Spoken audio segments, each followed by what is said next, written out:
muri 87 nibwo nakijijwe. Niba waramaze kwakira agakiza genda ubibwira abandi No kumenyesha abantu be iby'agakiza ko ari ukubabarirwa ibyaha. Hazaba hari agakiza. Mwasabye ko tuza kuganira ku gakiza. Ese agakiza ni iki? Hari abantu bitwa abakizwa ariko badafite agakiza.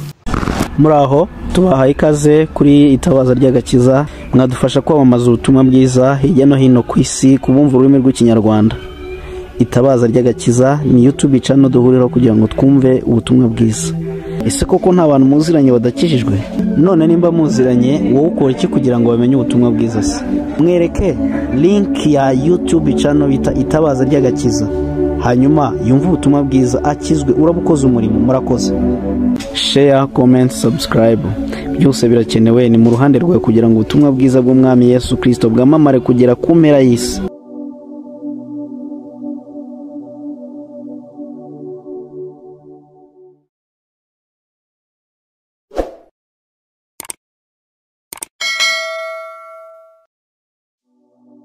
Yesu Kristo ashimwe bene data, mbifurije umunsi mwiza wishya n'ihirwe mu buzima bwanyu, kandi amahoro ya Yesu Kristo abe ku buzima bwanyu n'imiryango yanyu. Mwebwe abari mu bihe bidasanzwe, Uwiteka Imana abarengere, ababuza babo mukomeze kwihangana, abari mu bihe by'ibirori namwe mugire amahoro, kandi mukomeze kwitondera amategeko y'Uwiteka Imana uko yadutegeka kugira ngo turusheho kuronka umugisha. Muri kumwe na Eva Twahirwa Emmy kugira ngo twigane ijambo ry'Imana. Ahangaha ni ku itabaza ry'agakiza. Amahoro y'Imana nagwire muri mwebwe. Munyemerere muntize umwanya twige ijambo ry'Imana kandi dusenge, dushimira Imana ubwiza bwayo. Reka dusenge. Data wa twese uri mu ijuru, ndagushimiye, imbabazi zawe n'ubuntu byawe biraganje. Tugushimiye ko waturonse mu maraso y'umwana wawe. Mana warakoze wagize neza. None turakwinginze kugira ngo urusheho kuvugana natwe, utuyobore uturandate. Mana amaso yacu yahumure kureba Uwiteka Nyiringabo, amatwi yacu uyahumure kandi uyazibure yumve ikizima umwami Imana avugana natwe. Urakoze Uwiteka Nyiringabo, turagushimiye kuri mwiza, tugushimiye kubw'ijambo ryawe, tugushimiye kubw'ubuntu bwawe, tugushimiye kubw'imbabazi zawe zitagira akagero. Amen. Haleluya. Nagira ngo twige ijambo ry'Imana riri mu gitabo cya Samweli wa mbere, igice cya 8. Turasoma umurongo waho wa mbere. Byaba ari byiza dusomye kiriya gice cyose. Dufite umutwe w'amagambo uvuga ngo ubwibone bubanziriza kugwa. Imana yacu nidufashe. Dufite inkuru y'Abisiraheli, inkuru y'ubwoko bw'Abisiraheli, ubwoko bw'Imana. Imana yitoranyirije ubwo yatoranyaga Isiraheli, ubwo yavuze kera imaze gutoranya Abraham abyara Isaka, abyara na Ishimayeli, ariko Isaka bari gukomokaho ubwoko, abyara impanga ari we Esawu na Yakobo ari we waje guhindurirwa izina ubwo yakiranaga n'Imana ku musozi wa Betel hejuru, arimo ava mu buhungiro. Imana ikamubwira ko atazongera kwitwa Yakobo, ahubwo yiswe Isiraheli, yiswe sekuruza w'amahanga nawe. Nyuma yaho rero ubwo Abisiraheli bose nk'uko ari imiryango 12, guhera kuri ba Rubeni, Simeyoni, ba Levi, Dane n'abandi bose, uko Imana yagiye ibivuga, na ba Yuda bose bari abavandimwe uko ari 12. Rero haje kubamo na Yosefu wari we wamanutse muri Egiputa, kurikirana murumuna we Benjamin, bagera muri Egiputa, bahabonera umugisha igihe Yosefu yari akiriho. Ariko ngo Yosefu na Farawo wa mbere bakimara gupfa, ngo haza Farawo utibuka, cyangwa se umwami wa Misiri aza atibuka amateka y'Abisiraheli, arayirengagiza, abagira abacakara, abagira abakorone, barakubitwa, barababazwa kugera naho umwana kuvuka byari ikibazo. Na Mose wakuriye kwa Farawo, ariko mu mateka akomeye cyane kuko yatoraguwe n'umukobwa wa Farawo, agera hajya mu buhungiro kuko yarishe umunyegiputa abonye arwana, abonye arimo kubita cyangwa se abangamira umuheburayo cyangwa se umwisiraheli, bituma ajya mu buhungiro. Nyuma yaho abona igihuru gishya aragaruka. Ibyo byose ni amateka, uburyo Mose yashoreye ubwoko bw'Imana abukura muri Egiputa. Hanyuma urwo rugendo rwose wumvise nciyemo mu ncamake, uburyo Imana yabatungiye mu butayu, Imana ikabarinda. Igihe cyarageze ba Mose barapfa, igihe cyarageze ba Yosuwa barapfa, noneho basigara bategekwa cyangwa se bayoborwa n'abacamanza. Mu bacamanza hari harimo cyangwa se ubita bamenya yari Samweli umwe wakuriye ku birenge bya Eli, wakuriye ku birenge bya Eli, umwe Imana yahamagaye inshuro zigera muri 3. Eli akamuyobora akamubwira ngo Imana iguhamagara ubwa 3 witabe. Uwo nguwo yabaye umucamanza w'Abisiraheli. Igihe kigeze rero kuko yarashaje, ngashyiraho abahungu be 2, ariko ntibagendera mu byo Imana ishaka, ntibagendera mu mateka y'abasekuruza yo kubaha Imana, ahubwo ngo bakora ibibi, ntibagira imico nk'iya se.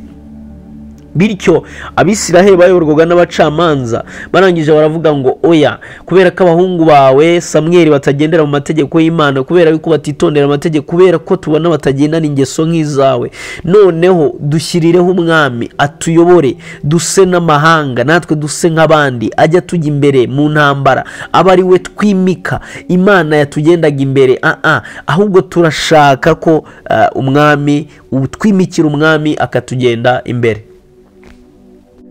Samweli nk'umugaragu w'Imana abyumvise biramubabaza cyane. Yumva ko Abisiraheli banze Imana, yumva ko Abisiraheli bibagiwe amateka y'Imana mu buzima bwabo, ahubwo bashatse ngo biyimikire umwami. Samweli bimubabaje cyane, ajya imbere y'Uwiteka aratakamba, arabivuga, abibwira Imana, ngo Mana, abantu bawe Uwiteka, abantu bawe basizoye ngo bashaka ko mbimukira umwami, bashaka ngo kwimikira umwami akajya bajya imbere, ngo akajya bafasha mu ntambara, ngo akabategeka nk'uko andi mahanga yose ategetswe n'abami, gushaka gusa n'abandi. Umva ubwibone bwo gushaka gusa n'abandi, ubwibone bwo kwibagirwa iby'Imana yakoze, bwo kwibagirwa ko Imana yaciyemo inyanja 2 bakambukira humutse, ko urwo rugi yarukinguye, bwo kwibagirwa ko Imana yabakinguriye Yorodani, bashaka gusa n'abandi.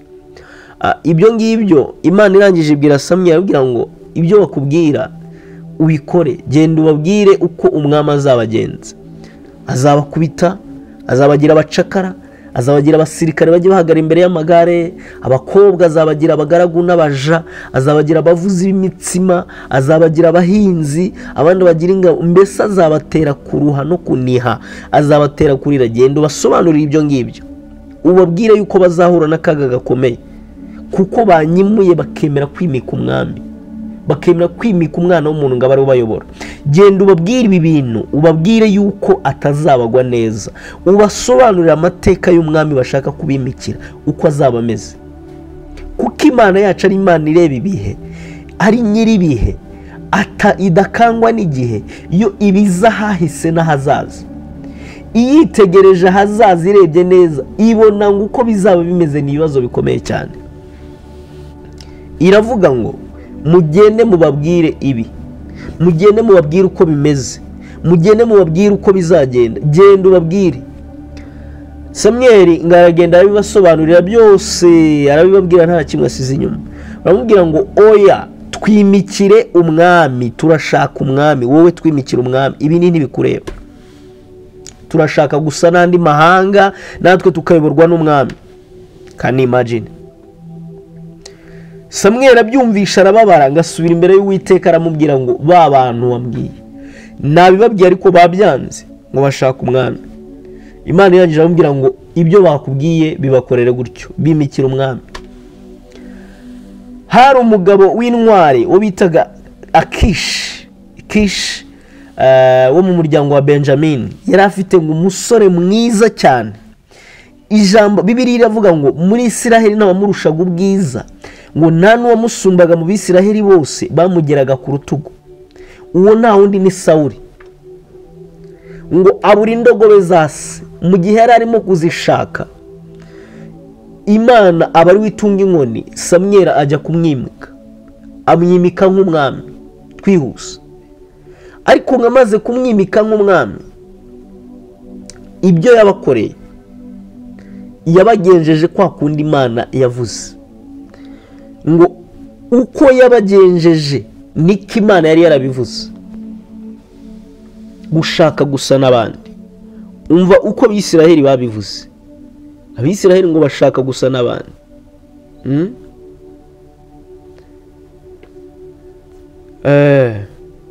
Nuko none ngo umurongo wa 19 ibice 8, umurongo wa 19 haravuga ngo ariko abantu banga kumvira Samweli, baravuga bati biramaze, turashaka umwami wo kudutegeka kugira ngo natwe duse n'abandi, duse n'andi mahanga yose.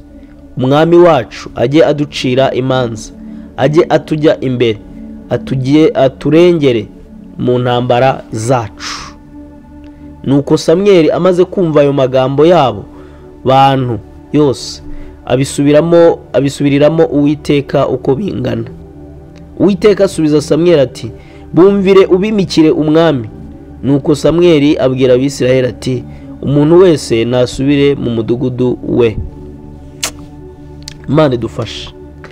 Gushaka gusa n'abandi ni ikintu kibi cyane. Ubwibone bwo kumva ko ushaka gusa n'abandi, bwo kumva ko ushaka kwitera mu korogo nk'abandi, bwo kumva ko ushaka gusuka nk'abandi, bwo kumva ko ushaka kwambara nk'abandi, bwo kumva ko ushaka kuvuga nk'abandi, bwo kumva ko ushaka gukoresha imbuga nkoranyambaga nk'abandi, bwo kumva ko ushaka kureba nk'abandi, bwo kumva yuko ibintu byabaye trend ku mbuga nkoranyambaga bidafite umumaro, bidashinga, wumva ko ushaka kubireba nawe, wumva ko ushaka kubyumva nawe, wumva ko ushaka kugendera muri byo nawe. Ibyo bintu bigutandukanya n'Imana yawe. Musore nushaka gusa n'abandi basore badakijijwe, bizagutandukanya n'Imana yawe. Wa mugabo we nushaka gusa n'abandi bagabo badakijijwe, biragutandukanya n'Imana yawe. Wa mumama we, wa mugore we nushaka gusa n'abandi badakijijwe, biragutandukanya n'Imana yawe. Gusa n'andi mahanga, ushaka gutegekwa n'ibintu, ushaka gutegekwa n'abantu, wanze Imana yawe. Niwimura umwuka w'Imana muri wowe, niwimura ubuzima bwo kubaho mu kubaha Imana muri wowe, uzasa n'abandi, nyamara bizakurushya, uzavunika, bazakugira umucakara, bazakugira uwatawe. Samweli ngo abibasubiriramo byose uko bingana, arabibabwira, ariko baravuga ngo ibyo biramaze, icyo dushaka nuko twimikira umwami. Ibyo biramaze, icyo dushaka nuko twimikira iki? Umwami. Imana nidufasha. Shuti yanjye, ntago bikwiye yuko twimura Imana mu mitima yacu ngo duse n'abandi. Wibuka ikintu Samusoni yazize no gusa n'abandi. Yavuze ngo uramutse unzirikishije imigwegwe nacogora nkamera nk'abandi. Baziritse abona sibyo kuko yababeshyaga. Bamubwira ngo unzirikishije ibi nibi nacogora nkamera nk'abandi. Avuyeho agera kwibanga, aravuga ngo uramutse wogosha umusatsi wanjye ukawukuraho nacogora nkamera nk'abandi, kuko ibanga ryari riri mu musatsi. Bogoshe ko karacogora nkamera nk'abandi. Umunsi wananiwe kubana n'Imana, umunsi wimuye Imana mu buzima bwawe, umunsi wibagiwe ko Imana ishobora byose, umunsi wibagiwe ko Imana ari urukundo, umunsi wibagiwe ko Imana ari umunyembabazi, umunsi wibagiwe ko Imana ariyo yagukuye hahandi mu cyaro, umunsi wibagiwe ko Imana ariyo yagufashe ikagushyira aho ngaho, umunsi wibagiwe ko Imana ariyo yakuzamuye, uzacogora umanuke ujye hasi umere nk'abandi. Uzi ibyakurikiyeho? Mwumvishe intambara zitandukanye, uburyo Goliyati yasuzuguye ubwoko bw'Imana, uburyo Dawidi yahagurutse kurwana, uburyo Sawuli yongeye agahaguruka kurwanya Dawidi, kandi ari we wasubije Abisiraheli icyubahiro kubera kubaho kw'Imana muri we, kubera yuko bimuye Imana. Niwimura Imana uzasa n'abandi. Shuti mwene data, iki ni igihe cyo kurushaho gushaka Imana. Ntuzemere gutegekwa n'ibintu, ntuzemere gutegekwa na situation, ntuzemere gutegekwa n'abantu. Unyumve neza, ntabwo mvuze ngo abakuyobora mu kazi, simvuze ngo abo mubana muri sosiyete wasuzugure, ahubwo mu buryo bw'umwuka ntuzemere gukandamizwa n'imbaraga z'undi mwuka, kubera yuko uri muri twebwe ari muzima. Gusa n'abandi ni ikibazo kibangamye. Gusa n'abandi bituma umuntu atakaza karite y'ubumana muri we. Gusa n'abandi bituma wimura Imana mu buzima bwawe. Ntuzemere gusa n'abandi. Dear my friend, ntukemere gusa n'abandi. Uko abandi bambara niko bambara, ariko ntago bambara nk'abana b'Imana. Uko abandi ibyo abandi bavuga, yego nibyo bavuga, ariko ntago ari yo mvugo y'abana b'Imana. Ibyo abandi barya byose, yego nibyo barya, ariko ntago ibyo ari byo biryo by'abana b'Imana.